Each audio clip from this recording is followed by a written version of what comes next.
Muy buenos días, mi nombre es María Valderrama, estudiante de la Universidad Bicentenaria de Aragua, y hoy hablaremos sobre los contratos de garantías, más expresamente sobre los contratos de fianza, prenda e hipoteca, sus características y diferencias más esenciales. Ahora bien, se tiene como contrato de fianza aquella garantía personal y accesoria en la cual una o más personas o sujetos se comprometen a la indemnización o el cumplimiento de una obligación principal contraída. Estos sujetos se conciben como fiadores y a quien adquiere la obligación principal se le concibe como deudor principal.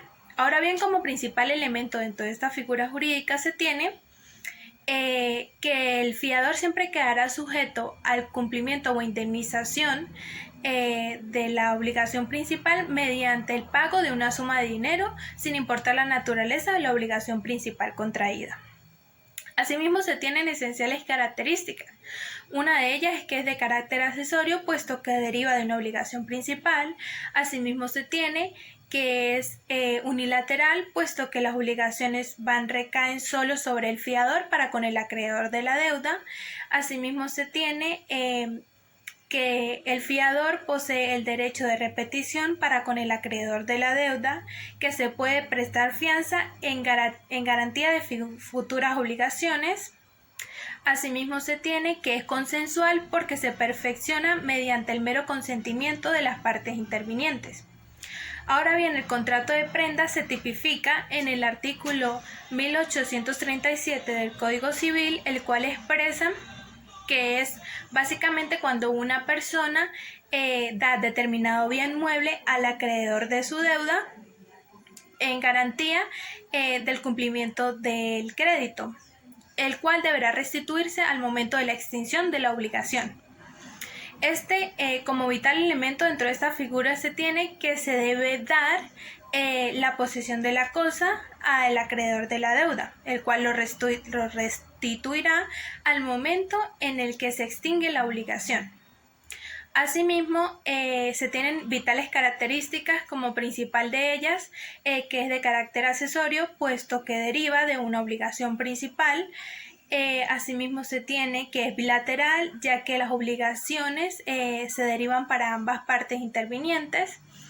Asimismo, se tiene que el acreedor es responsable de la pérdida de la cosa. Así, de igual forma, el deudor debe restituir o reembolsar todos los costos que se hayan presentado al momento de mantener la cosa dada como hipoteca.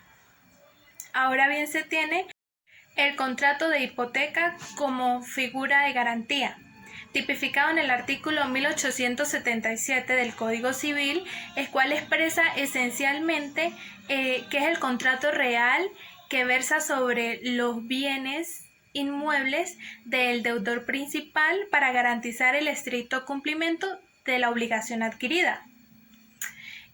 Ahora bien, posee esenciales características como lo son principalmente que es de carácter accesorio, puesto que deriva, al igual que las otras dos figuras mencionadas, de una obligación principal. Asimismo, no puede recaer hipoteca sobre bienes futuros. Así también se tiene que la hipoteca recae sobre todas las mejoras hechas al bien hipotecado. Así pues, también cabe destacar como principal carácter que la hipoteca cubre tanto el capital como los intereses del crédito en cuestión. Asimismo, se tiene que es real, puesto que se debe configurar de forma escrita y mediante la tipicidad de un documento público. Ahora bien, sus diferencias radican esencialmente en que la hipoteca, a diferencia de la prenda, debe constar de escritura pública. Asimismo, se tiene que la fianza es consensual porque se perfecciona mediante el consentimiento de las partes. La prenda suele ser de carácter accesorio y real, al igual que la hipoteca. Asimismo, se tiene como diferencia que la hipoteca pretende indemnizar de manera total el crédito en cuestión, a diferencia de la fianza, en donde puede indemnizarse de forma parcial. La fianza puede ser divisible, la hipoteca no lo es, no es de carácter divisible, al igual que la prenda, no se puede dividir. Muchas gracias por su atención.